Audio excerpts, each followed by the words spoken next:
Hello to everyone in New York, New Jersey, Connecticut, and around the world. I'm Dr. Sam Bowden Akbari, Director of Communications at Regional Plan Association. I'm an urban geographer with a PhD from Rutgers University with a specialization in equitable urban development and placemaking strategies. Here at RPA, though, I oversee our strategic messaging, public relations, and work to get the word out about our research and advocacy. To help me do that, I'm joined by my colleague Vanessa Barrios as we kick off the first episode of RPA Radio. Ooh, Woo! Thanks for joining, Vanessa. You want to introduce yourself? sure. Hi, I'm Vanessa Barrios. You'll hear from me on the show quite a bit, I imagine. I am our Director of DEI Initiatives here at RPA. I'm going on almost 10 years at RPA. And since I was first hired in 2015 as an intern, I've supported RPA's community engagement work from the fourth regional plan, which we'll talk a little bit later in the show. Since coming on board full time, I have conducted research, engagement, and advocacy for affordable homes, accessible transit, public health, climate justice, and fair economic development in the region. Before I came on board at RPA, I worked as a case manager, housing navigator, and outreach worker in Los Angeles, which is where I'm from. I have a BA in sociology from the University of California, Riverside, and a master's in urban planning from NYU, which is where I focused on international development planning. My ancestors are from the Philippines, and I was born and raised in Koreatown, Los Angeles, and I've been based in Brooklyn, New York for the past decade. Nice. Now that everyone knows a little bit more about us, we'd like to kick off our first episode of RPA Radio by introducing our organization, Regional Plan Association, or RPA. If you search for Regional Plan Association on your podcast platform of choice, you'll likely find our president, Tom Wright, serving as a guest on quite a few episodes, including two with Alec Baldwin, which is no small claim to fame. Or you might see our organization mentioned in a long form piece on the history of the New York subway by the New York Times, which cites our analysis on the problems and fixes of one of the world's largest metro systems. But we thought it was high time for us to have a show of our own, to highlight our own work, and bring on guests who are working at the forefront of progressive urban planning and regional economic development. Before we dive into the history of the organization, Vanessa, if you had to sum up what RPA is and its role in urban planning, what would you say? Yeah, I would say RPA is the oldest metropolitan planning organization in the United States. Basically, RPA's history and work is included in every history and theory of planning class that all urban planning students take. But with this long tenure comes a level of gravitas, but it also comes with undeniable baggage that we will no doubt discuss on this show. We definitely will, even perhaps later on in this very episode. Mm. And I think that sums it up nicely. If you'd like a fuller history of the organization, you can visit our website at www.rpa.org, then click on the History tab at the top. There's an interactive timeline, which we'll plug into the show notes, and it'll serve as a guide as we travel back in time and see where RPA has been and what our impact on the New York metro region has been. There's more than 15,000 archival entries thanks to a grant from the U.S. National Archives, so I encourage any history buffs to dive in. Shout out to former RPA staffer Christina Cotta for her indispensable work in helping create our digital archive. Okay, Vanessa, you want to take us back in time to the founding of RPA? Sure. Well, in 1922, some of the region's most prominent urban planning experts and civic leaders joined forces to survey, analyze, and develop a comprehensive plan to make the region a better place to live and to work. Nearly 100 years later, Regional Plan Association has developed and promoted ideas via four regional plans, which improve the economic health, environmental resiliency, and quality of life of the New York, New Jersey, Connecticut metropolitan area. And that's our mission to develop and promote ideas to improve quality of life through evidence-based urban and regional planning. It sounds pretty simple, but it's a pretty large remit. Yes, it definitely is. Yeah, three states in the tri-state region, multiple areas of practice, planning across state lines. So definitely a large remit. Can you give us some background on how RPA was formed over 100 years ago? Sure. Again, we have an incredible archive of things. Thanks for dropping in the chat. Thanks for sharing that we have an incredible resource on our website. And RPA's origins can be traced back to the early 1920s when the Russell Sage Foundation appointed the Committee on the Plan of New York and its Environs. The committee's goal was to plan the development of the region and to enhance the quality of life for residents without regard to political boundaries or timelines. The first committee meeting was held on May 10th, 1922, so we just celebrated our centennial back in 2022. Okay, so over the last 100 years, RPA has produced four of these regional plans. Can you tell us more about each of them, maybe when they were published and what was going on at the time, what they focused on? Absolutely. Well, the first regional plan was published in two volumes. The first in 1929, which is the year we were incorporated, and the second in 1931. And what was going on in the city that helped shape the planning logic of the first plan? Well, our first regional plan was a response to massive immigration and very high urban densities at a time when planning was generally confined to an individual city. Unshockingly, New York's problems, including overcrowding, lack of sanitation, public health, just poorly integrated civil infrastructures, all spilled over political boundaries across counties and boroughs and even state lines. Among other things, the first plan proposed new transportation networks and interstate crossings, such as the George Washington Bridge. Many of those ideas that we put forth back in the 1929 laid the foundation for what exists today, but some of which we are actively trying to undo, such as rolling back on recommendations that encourage automobility or car dependency as our main mode of transportation in the region. So, at the time, back in the early 20th century, the car was a fairly new invention, which had really taken the nation by storm. I mean, even today, Hmm. an automobile in every driveway is a staple of American culture that we're all wrestling with, especially with climate change. That car dependency, that automobility you talked about, is why we have these battles all over the cities around things like parking requirements or the congestion pricing tolling program we hear about so much in the news. Can you tell us a Hmm. bit about how RPA of today is working to undo some of that car centricity or cars are the future thinking that shaped the first regional plan?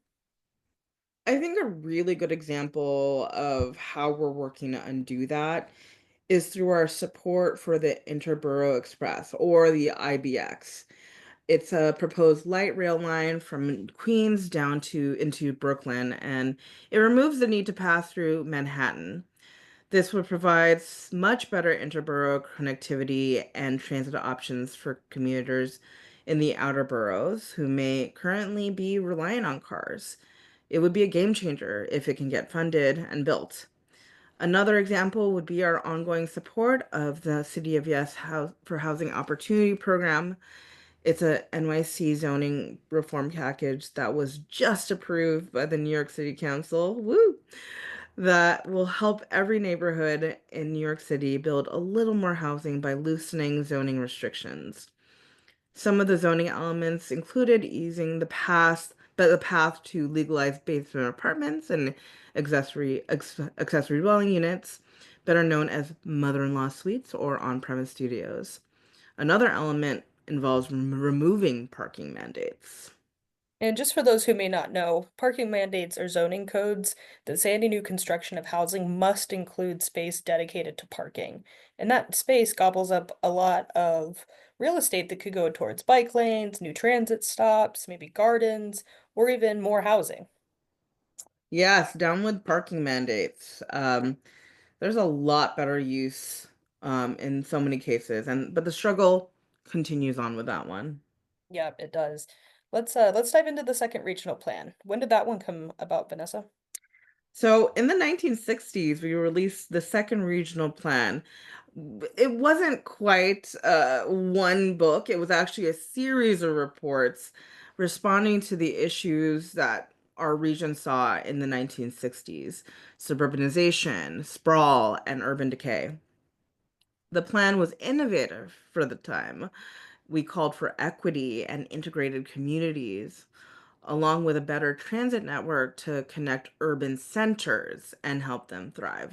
We weren't just talking about Lower Manhattan. We're looking at other centers like Jamaica, like Stanford, like so many other spaces out in the region. We also advocated for hub and centers based approach, which was not front and center in the planning field at the time. In those regional hubs that you mentioned are still firmly rooted concentrations of people and activity today. They sure are. Think of Newark, for example, or Stanford. Hmm. So, if regionalism was really big in the 60s, what was going on in the 90s when the third regional plan was published? Well, in a word, crisis. In 1996, we released the third regional plan, and it was a response to the post-industrial era and the financial crisis that we saw in the 80s. Yeah, so for our listeners, the post-industrial era refers to this time in the late 70s and early 80s when Western governments under Reagan and Thatcher prioritized global deregulation, which coincided with the economic opening of China and India. This resulted in mass offshoring and relocation of industrial manufacturing jobs, so a loss of really well-paying unionized jobs in the US, which meant less domestic spending power and a contraction of the global economy, just to set the context for the economic turmoil that made it a region at risk. Okay, back to the third regional plan, Vanessa. Yeah, so again, our region at risk. We focused on the three E's: economy, environment, and equity. And apparently, we were really into alliteration at the time. Um, Realizing then we that the region's continued prosperity was no longer guaranteed, this plan highlighted the need to invest in infrastructure, in our communities, and the environment. Some highlights from this plan that we might be able to see and experience today, specifically if you're in New Jersey, is that the third plan helps set up the permanent conservation of 1 million acres of open spaces through the New Jersey Highlands Water Protection and Planning Act. This protected drinking water for over 5 million New Jersey residents. Over 1 million acres is quite a few acres. I don't think I Yeah. realized that a whole watershed was protected. Didn't the third regional plan also call for an important environmental policy? A very non-controversial transit program you haven't heard about at all called congestion pricing? It sure did. Yeah, congestion pricing is set to go live, fingers crossed, January 5th. And this will be the first tolling program in the US to toll cars and trucks to go into our central business district. There are still, until the first car goes through the transponder, I'm not, it's, it, we're not going to celebrate, but because there are a couple of court challenges. But currently, as of recording, things look pretty good for history to be made here. Okay, and thank God, because you can literally get out and walk faster than you can drive in downtown Manhattan. One of the reports RPA put out in 2024 highlighted that the average vehicle speed in the central business district is less than 5 miles per hour. So that's why we're on Team Public Transit and Biking here on RPA Radio. We sure are. Okay, so the third regional plan called for congestion pricing to be implemented and focused on economic recovery and environmental protection. Can you tell us a bit about the fourth regional plan, the current one for the tri-state area? I sure can because they actually hired me be as an intern for this. The fourth regional plan, which is called Making the Region Work for All of Us, was released in late 2017. In it, we proposed our long-term vision to push for policies and recommendations that can make the tri-state area work for all of its residents. And when I say our long-term vision, I mean that this work was the result of scrutinizing the existing conditions of our region, our counties, cities, and neighborhoods. And the result of our internal and external conversations with staff, our board, and committees, as well as long-term engagement and relationship building with community partners from across the region. That sounds like quite a process. And I know from your tenure at RPA, you were a planner during the fourth regional plan's creation. So can Mhm. you tell our listeners about those conversations and community engagement y'all did to help produce the plan? Absolutely. Typically urban planners do fairly superficial engagement. When we say we're doing community engagement, we're informing the community of what we're doing with our work and recommendations. This is quite different with how RPA approached it. We had a community engagement process that allowed for community members to influence the fourth plan in a meaningful way. We were actually able to carry on these conversations from the very beginning. So many of our recommendations we were able to share, not even when it was baked. It's not even half baked. It was when we still had like very malleable dough when it came to creating these recommendations. And in doing so, we were able to share the insights, the reasoning behind many of these recommendations, and our community partners, of which we have folks from, Make the Road New York, Community Voices Heard, Partnership for Strong Communities, we're able to, really influence what we do. Um, and all of the research and engagement helped establish the vision for the fourth regional plan, which was guided by four foundational values representing what we all want the region to be: equitable, healthy, prosperous, and sustainable. Absolutely. And those values that came out of the community engagement, those still shape the work of RPA? They sure do. All of our programmatic work at RPA falls into four categories: housing, environment, transportation, and good governance. The 61 policy and planning recommendations from the fourth plan correspond to these areas of planning work. So the first of which um, are fix the institutions that are failing us, to create a dynamic customer-oriented transportation network, and to call for action around climate change. And ultimately, we want to make the region affordable for everyone. Yeah, and so if you d dive into the idea of fixing institutions that are failing us, was that targeted more at, say, transportation agencies, perhaps? Yes, this action made us really popular with existing government agencies like the MTA and New Jersey Transit. But someone had to say it, and RPA tends to stick our necks out for the good of the people. RPA calls for good governance even when it irks government agencies or creates tensions. But that's our job. That's why we operate as an independent civic organization and not as a regional planning agency like regional planning cogs across the country. And just for our listeners' sake, because we know planners love acronyms, a COG is a council of governments, like the Washington, D.C. COG, for example, or the New York Metropolitan Transportation Council, or NIMTIC, in the New York Metro region. They're regional government planning agencies that coordinate the required planning process across political jurisdictions, but that's not what we do. We're independent and civic, so we get to be advocates. Okay, enough acronym talk. Go ahead, Vanessa. Yeah, and to address the affordability and climate change and transportation needs, the fourth regional plan focused on governing structures, decision making and funding for new housing, reforming our regional transportation authorities to reduce the cost of building new transit projects, a cap and trade program approach to greenhouse gas emissions, and putting a price on driving through congestion pricing tolling. All right, so here's a good example of a fourth regional plan recommendation actually coming to fruition, like congestion Woo! pricing. Love to see that. And that's actually even a longer term goal for RPA, since the third regional plan, A Region at Risk, also called for it. Sure So did. hooray for progress. Okay, back to the fourth regional plan. Right. So one of the fourth regional plan's actions was to create a dynamic, customer-oriented transportation network. As we all know, transportation is the backbone of the region's economy. It is also vital to the quality of life to anyone who lives and works here. And that means we need to strengthen the network of our railways, our roads, airports, and ports that bind the region together and connect us to the rest of the world.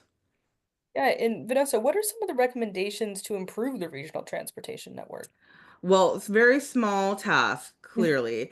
First of which is to totally reconstruct and modernize the subway within 15 years. That's a very tall order. So easy. Also to expand Trans-Hudson capacity and expand regional connectivity with a unified, integrated, expanded regional rail. Thankfully, the Gateway program to build new tunnels under the Hudson are well underway. And also, we recommended to design streets for people and to open up more public space in the urban core. Finally, one of the last another highlight of the recommendations that we have in this bucket is to expand and redesign Kennedy and Newark airports to increase capacity. And thank God we're seeing the massive renovations at JFK. They're already underway, and thank God, because Lord knows it needs it.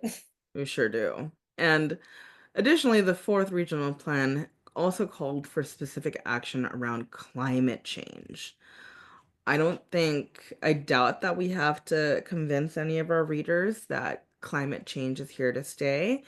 But if you needed some proof, our coastline is already shifting inland. Our cities are hotter. Our streets, our subways, and our homes are subject to more frequent flooding. And the way that we plan our communities and infrastructure need to reflect this new reality. Fortunately, this also gives us a new opportunity to transform our region, so well known for its vibrant urban spaces, into one that is known for its green neighborhoods, natural landscapes, and clean waterways. So some of the recommendations that we held in this particular bucket is to protect places where densities justify it and transition away from lower density places or places that are particularly high risk. Um, we also had this really great recommendation to establish a national park in the Meadowlands being in New Jersey. And we also recommended the creation of a new, modern, smarter, and greener energy grid. If anyone's interested on this last point around a cleaner, smarter energy grid, and specifically how offshore wind figures into that, Rob Freudenberg, our VP for Energy and Environment Programs, along with CARP Strategies, published a report on the role of ports in growing the offshore wind industry. We'll link to that report in the show notes as well if any listeners want to give it a read. I really recommend that you give it a read. It's some great research. It's some great recommendations that are really looking longer term. The last key action is something that is at top of mind for all of us in this cost of living crisis that we are experiencing, which is to make the region affordable for everyone. And we want to do that by creating a region affordable and to create opportunities for all, especially those who have been historically left behind. Our recommendations ensure that individuals of all incomes, races, ages, and genders have equal opportunity to live full and healthy, productive lives by protecting existing affordable homes, creating new housing stock that is actually affordable, and to ensure protections for residents who call this region home. Yeah, and thankfully, as we mentioned a little bit ago, the New York City Council just passed the City of Yes zoning reforms, which will ease restrictions on building in lower and middle density areas. Yeah, it's a watered down version, but it's still a significant reform package that'll help add tens of thousands of new housing units. It's just a start to addressing our housing needs, but it's a very good start. What else did RPA mean when they called for making the region work for all of us? Well, anyone who has studied the history of urban planning, especially the urban renewal period of the 1950s and 60s, knows that planning hasn't always worked for all of us. And as an organization as old as RPA, we haven't always done work that prioritizes the needs for everyone who calls the region home. And since equity is one of the four pillars of the fourth plan, We have a dedicated practice that's focusing on equity called the Healthy Regions Planning Exchange. And I'm RPA's lead for this program, and I'll be the one to tell you all about it. That sounds great, Vanessa. I think for our next episode of RPA Radio, we'll dive into Vanessa's work on behalf of RPA to establish the Healthy Region Planning Exchange, describe how it works as a national collaboration, and some of the projects and research produced by the exchange thus far. I'm really looking forward to that, Vanessa. I can't wait. All right, that's it for us in New York. I'm Dr. Sam, I'm Vanessa Barrios. and this has been RPA Radio. Until next time. Bye. Bye! RPA Radio is produced by Sam Bowden Akbari for Regional Plan Association. Editing is by Megan McElroy. Our theme music is by Nate Dorr. Questions or comments? Email us at info@rpa.org or visit rpa.org for more.